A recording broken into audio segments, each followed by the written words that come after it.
Bueno, entonces, hablando de la displasia congénita de cadera, empezamos con esta imagen.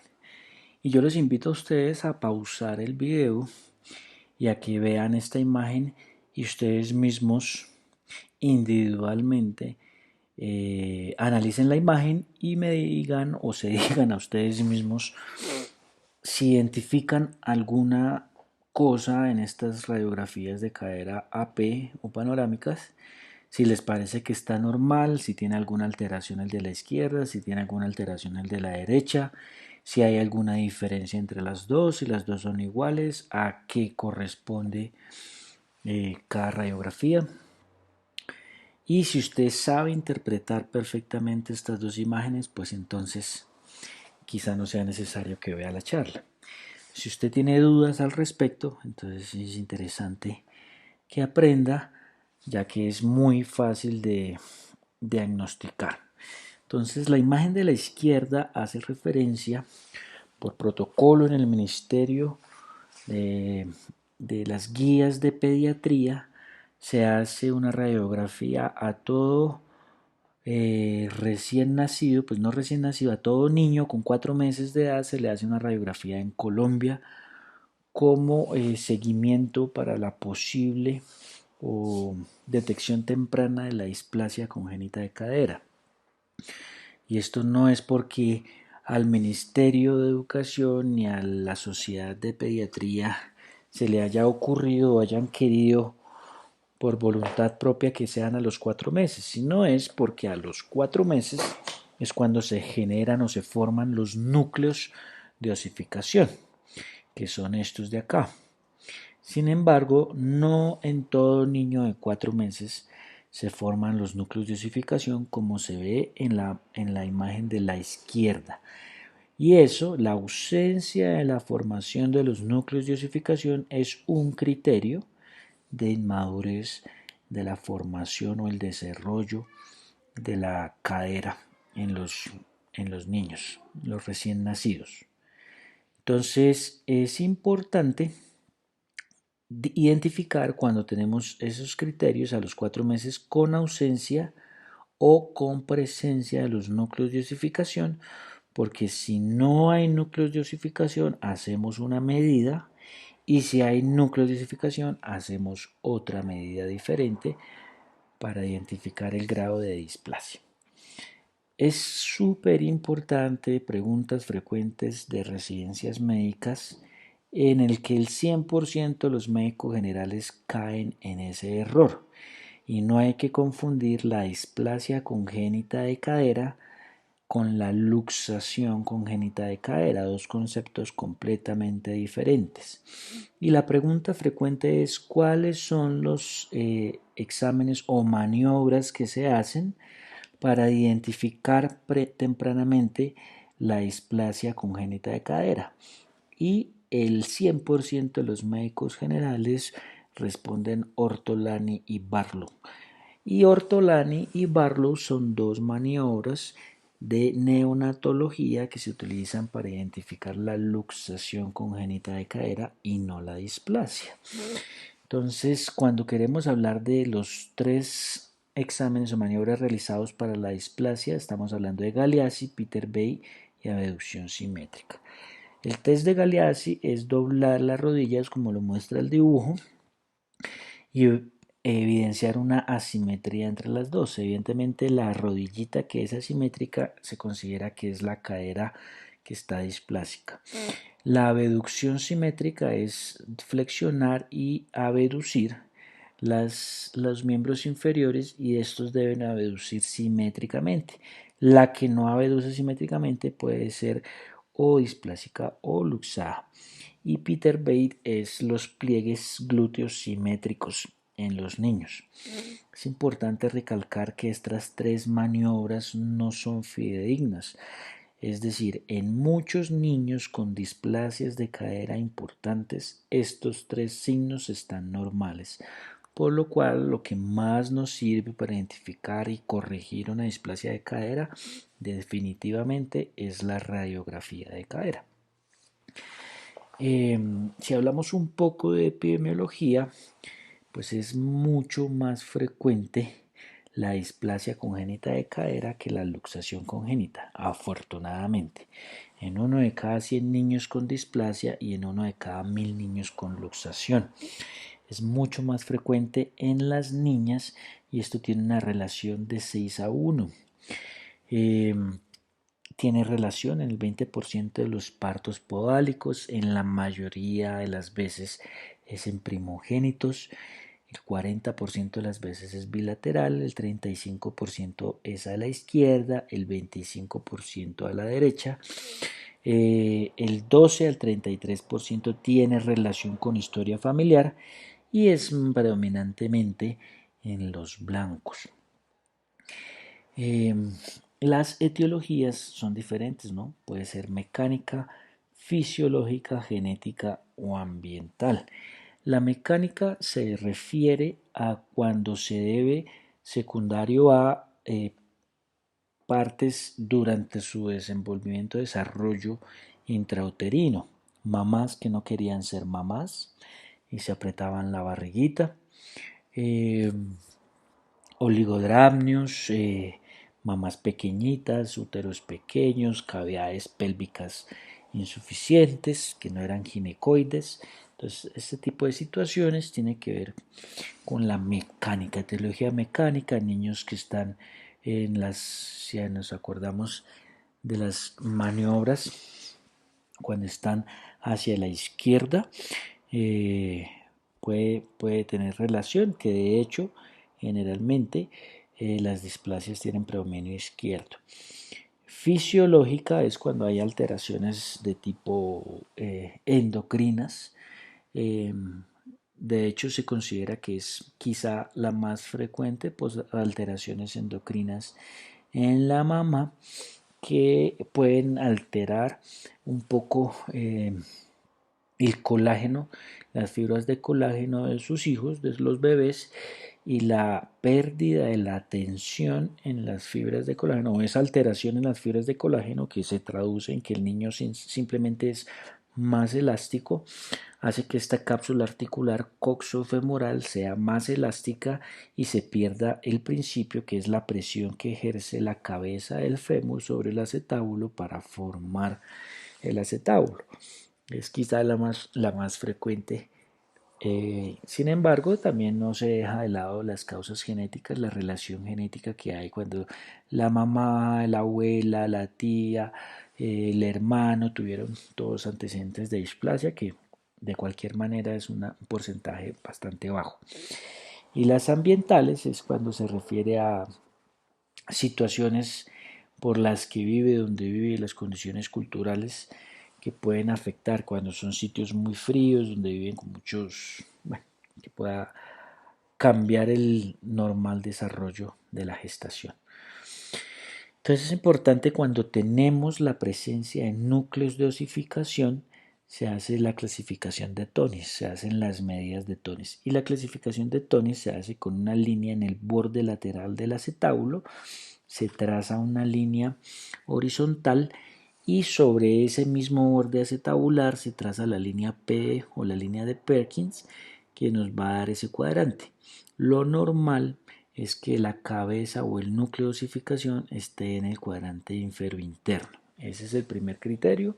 El segundo criterio, que tenga arcos de Shenton. Estos arcos, que son los llamados arcos de Shenton, que sean simétricos y que haya una adecuada cobertura acetabular en el índice acetabular. Pero si tenemos una cadera inmadura en la cual no se evidencian los núcleos de osificación, entonces vamos a utilizar la clasificación internacional del Instituto de la Displasia de Cadera. Y este se hace diferente, se hace en la línea donde se unen los tres huesos, que es el ilíaco, el pubis y el isquio, va a formar ese cartílago que se llama el cartílago trirradiado, donde se va a formar la lámina cuadrilateral de la cadera. A ese nivel vamos a trazar una línea y esa línea se llama la línea H o línea de Hingenberg.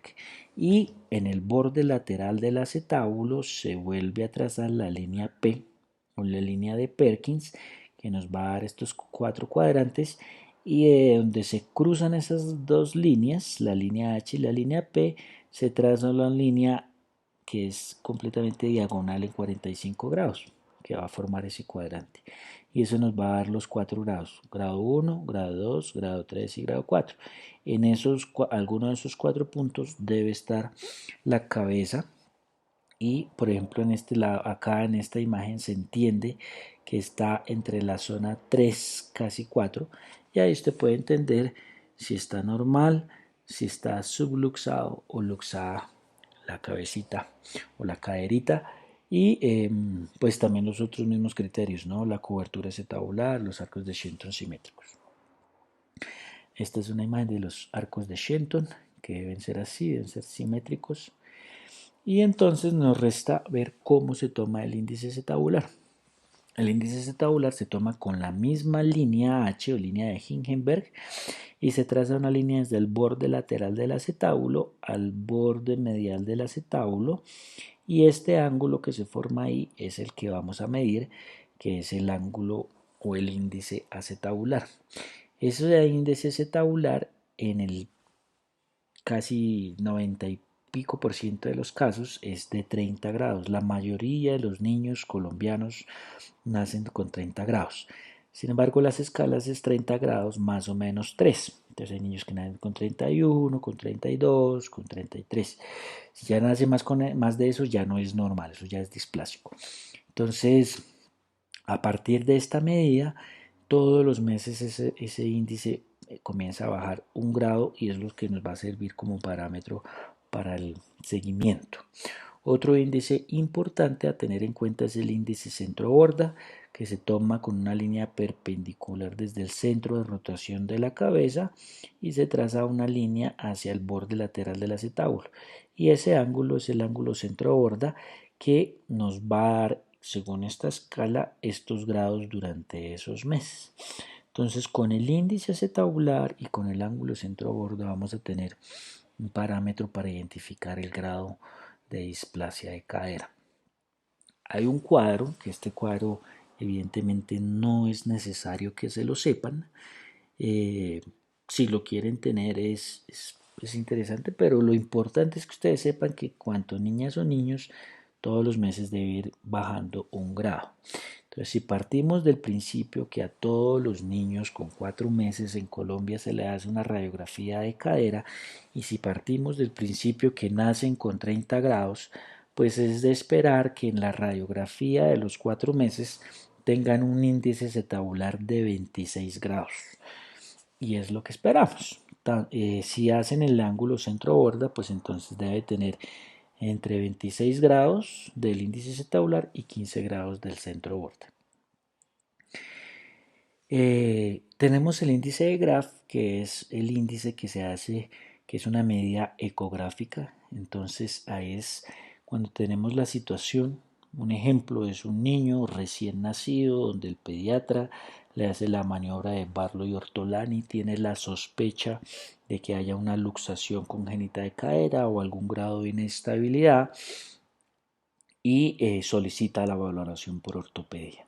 Como partimos del principio que antes de los 4 meses no se hace radiografía de cadera porque no se evidencian los núcleos de osificación, por lo tanto sería una radiografía inútil, desnecesaria, para irradiar a un niño que no nos va a tener ninguna utilidad. Entonces se hace en estos casos el índice de Graf, la ecografía de cadera. Y en la ecografía de cadera nos va a mostrar esta imagen. Esta imagen es simple de interpretar, que es esta misma imagen, donde a un lado vamos a tener las fibras del glúteo y al otro lado la pared del ilíaco, que es lo que vemos acá, la pared del ilíaco y las fibras del glúteo. Entonces, ¿qué queremos nosotros? Que la cabeza del fémur esté metida debajo del ilíaco, es decir, en el acetábulo, no que esté debajo del glúteo, es decir, que no esté luxada. A este ángulo que se forma desde la línea del ilíaco hacia el acetábulo le llamamos ángulo alfa, y de la línea del ilíaco hacia el glúteo le llamamos ángulo beta. Entonces, ¿qué es lo que vamos a interpretar en el índice de Graf? es que el ángulo alfa esté aumentado y el ángulo beta esté disminuido. Eso es lo esperado, eso es lo que queremos. Cuando tenemos esta imagen, entonces tenemos diferentes ejemplos y ustedes mismos pueden hacer el ejercicio de comparar. Si estas son las líneas del glúteo, esta es la cabeza, este es el ilíaco, ángulo alfa, ángulo beta, cuál es normal y cuál es anormal. Evidentemente, acá podemos decir que tenemos un ángulo alfa aumentado, donde está dentro de lo normal, y acá que está un ángulo beta aumentado, que tenemos una cadera subluxada. Acá sigue estando subluxada y aquí completamente luxada. Entonces, en ese tipo de situación, ¿qué es lo que se debe hacer? Cuando tenemos un niño a los 4 meses donde evidenciamos una displasia de cadera que llega con su primera radiografía de control y nos sale que tiene un índice acetabular de 32, de 33, de 29 y esperábamos que estuviera en 26, y miramos la radiografía y puede que tenga núcleos de osificación, pero con una rectificación del acetábulo o ausencia de los núcleos de osificación con rectificación del acetábulo, entonces consideramos que es una displasia franca e indicamos estas órtesis.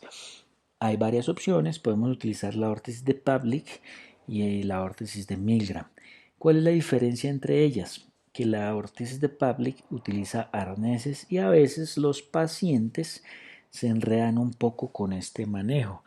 A veces cuando tenemos pacientes que son de zonas rurales, que no entienden muy bien las indicaciones que damos, es mucho mejor utilizar la órtesis de Milgram, que es una órtesis rígida, que no tiene que estar adaptando las correas, solo explicarle al paciente cómo se debe posicionar. Este manejo entonces se hace durante 3 meses. Se debe indicar al paciente que lo debe colocar en el bebé todo el tiempo, 23 horas por día. Solamente le quita la órtesis para bañarlo y cada vez que vaya a cambiar el pañal. Explicarles que no les debe dar pesar, que es importantísimo porque esto va a cambiar la vida de sus hijos. Esto es la diferencia en que tenga o no tenga un hijo cojo a futuro. Después de hacer este manejo, entonces se sigue estimulando la formación de la cadera con esos carritos que tienen ese manubrio hacen que los niños abran las piernas, estén en abducción y hagan fuerza en flexión. Entonces, básicamente, los niños se hacen terapia solitos después de los 12 meses, porque cuando los niños hacen tratamientos un poco tardíos, a los 9, 10 meses, entonces ya los niños empiezan a gatear, los niños se quieren parar, no se están quietos, no se dejan la órtesis, ya se torna un poco más difícil el manejo. Entonces, cuando ya tenemos un niño de los 12 a 18 meses, como lo acabé de explicar, que se torna más difícil el uso de la órtesis, se puede intentar en una displasia leve en la terapia física con este carrito. Los ejercicios de abducción y flexión en rotación también son muy útiles. Aclaro el concepto, no sé en qué momento a algún pediatra se le ocurrió decir que el uso de 2 pañales era muy útil, pañal doble para la corrección de la displasia de cadera. Completamente inefectivo este manejo. Cuando tenemos un manejo más tardío, ya han pasado los 12 meses, tenemos una osificación en esta lámina, en este cartílago trirradiado donde se forma la lámina cuadrilátera, entonces el manejo se torna un poco más invasivo. En este caso, la primera indicación entre los 12 y 24 meses es hacer la tenotomía de los aductores para poder bajar el centro de rotación de la cabeza femoral y se coloca esta espica que se llama espica pelvipodálica. Y esto también se le deja durante 3 a 4 meses o 6 meses a los niños. Generalmente 3 meses son manejos mucho más agresivos, más incómodos para los niños. Evidentemente ellos ya están más grandes y es más cansón el manejo en esta fase. Y cuando tenemos manejos tardíos, niños que ya tienen más de 2, 3 años, que tienen un acortamiento significativo de uno de los miembros, dolor, limitación funcional, pues ya nos toca recurrir a manejo mucho más invasivo, que es la osteotomía supracetabular o las osteotomías pélvicas. Hay diferentes tipos de osteotomías y a los niños generalmente se les hace la osteotomía de Salter. Y hay una Salter, que es la Salter modificada, que es esta, donde se hace una osteotomía a nivel del fémur, donde se saca una cuña de unos 5 a 2 centímetros. Esa cuña, ese fragmento que se saca del fémur, lo vamos a guardar y se fija ese fémur con una placa. Y esa cuña que saqué del fémur, vamos a hacer la osteotomía supracetabular y colocar esa cuña en la osteotomía para bajar, para rodar, para mejorar la cobertura acetabular y se fija con los clavos de Kirchner que posteriormente, una vez osificados, se van a retirar. Cuando no hacemos esto, cuando tenemos manejos tardíos, muy tardíos de la displasia congénita de cadera, lo que pasa o la evolución normal de la patología es que la falta de cobertura, cuando las personas van pisando gradualmente, es que se vaya luxando la cabeza femoral hasta que queda completamente luxada. Y eso es lo que describe la clasificación de Croft.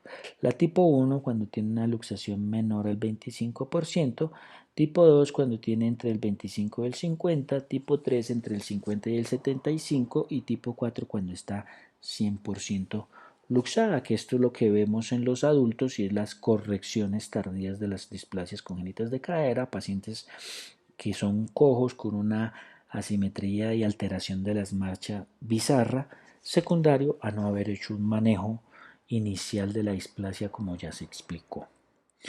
En este tipo de casos, en este tipo de situaciones, tenemos opciones en donde se hacen las osteotomías pericitabulares del adulto, que es la osteotomía tipo GANS, que se hace una triple osteotomía por modificar la posición acetabular.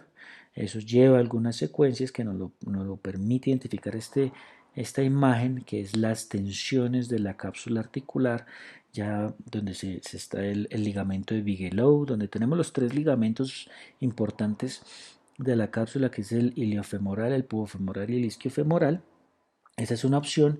Hay pacientes que tienen hipercorrección también, y cuando tienen esa hipercorrección entonces van a producir un pinzamiento, y ese pinzamiento o impacto femoroacetabular se corrige por medio del manejo artroscópico para fresar esas tuberosidades que van a hacer que haya este pinzamiento, esta alteración de la relación articular. Y manejos más tardíos donde ya hay una coxartrosis, un deterioro de la articulación, pues no nos queda más opción que el reemplazo articular o el reemplazo total de cadera.